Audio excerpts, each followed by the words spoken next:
Platão, ele entende o potencial educacional da poesia. E assim, não é só o Platão, né? A gente sabe o poder da experiência estética. Tudo aquilo que diz, que se comunica com o irracional, com os sentimentos, eles nos comovem. Então, eles têm um poder de moção da alma e de formação da alma, ou deformação. O aistesis, a percepção, a experiência estética toda concentrada, participa, evidentemente, da compreensão, tá? A dimensão do físico, ela faz parte da nossa natureza. Ou seja, tudo aquilo que diz respeito ao ser humano, a gente passa pelo físico. Então, se você captura o físico e o conduz para o intelectual, você tem, digamos assim, alguma chance de enfiar alguma coisa nessa nossa cabeça dura, tá? Basicamente, é essa a questão.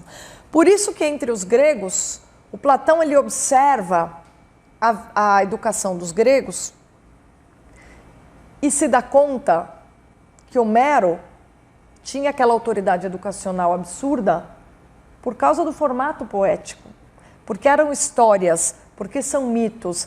E ele, ao mesmo tempo, observa que a visão de Deus que se aprende com Homero, ela é deformada.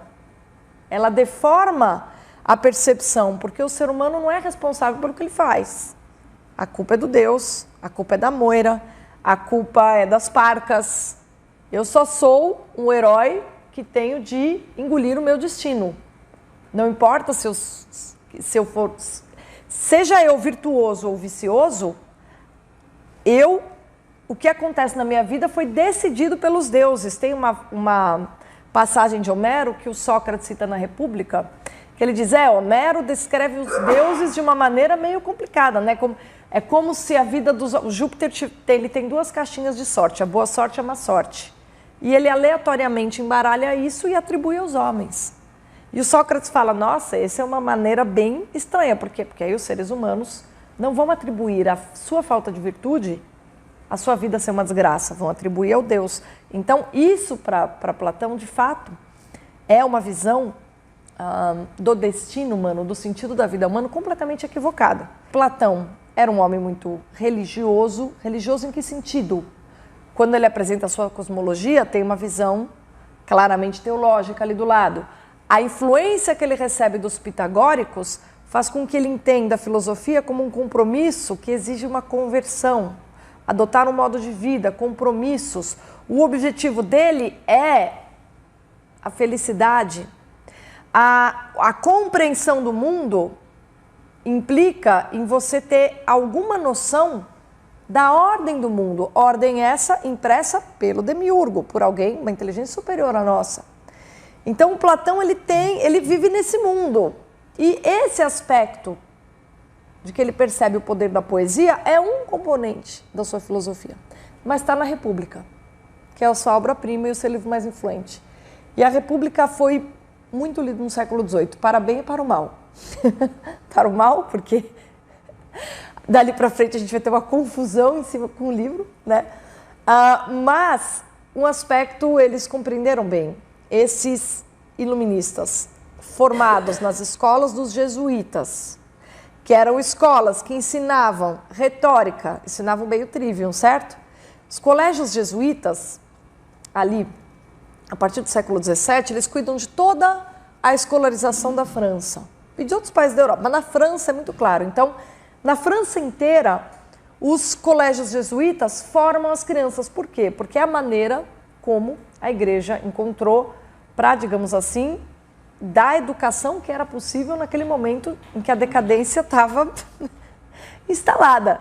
A igreja fala, bom, a gente precisa continuar educando, mas a gente consegue educar longamente, né? Como diz o padre Paulo Ricardo, a gente consegue educar para que formar pessoas sábias e santas? Não, isso aí já era, isso acabou. Isso aí ficou para além da palavra do século III, já era. O máximo que a gente consegue aqui é educar as pessoas para serem bons cidadãos. Então, a educação jesuítica, né, dos jesuítas, ela anda ao lado, ela já é um projeto nascido na Europa secularizada, tá? Então, a concepção vem da igreja, a qualidade da formação é superior a qualquer coisa que a gente conheça hoje, porque a igreja sempre foi a educadora da Europa, mas já é no mundo secularizado. E a base da formação dos jesuítas é o trivium. Não é por acaso Montesquieu faz a escola jesuíta. O Diderot fez. O Diderot ganhou até coroinha na escola jesuíta. Ele era o melhor aluno dos jesuítas, queriam que ele fosse estudar teologia, chegou a ser tonsurado, tá? Então, assim, e o irmão dele virou abade, depois foi subindo na hierarquia da igreja. Ele vem de uma família muito religiosa, mas vai para Paris, acaba virando primeiro um deísta, depois um teísta, depois um ateísta, depois um anti-igreja, tá? Só que ele tem essa formação que ele recebe nos jesuítas, fortemente retórica. E o que acontece com o católico que se volta contra Deus e fica com o vaziozão? Isso que já acontecia no Renascimento. Isso no século XVIII é explícito. Eles se voltam para a filosofia grega, porque o que sobra para eles? Qual que é o tipo de contributo espiritual pagão mais familiar a quem vem de uma educação cristã tradicional? É Platão, porque Platão praticamente antecipa a metafísica criacionista, entendeu?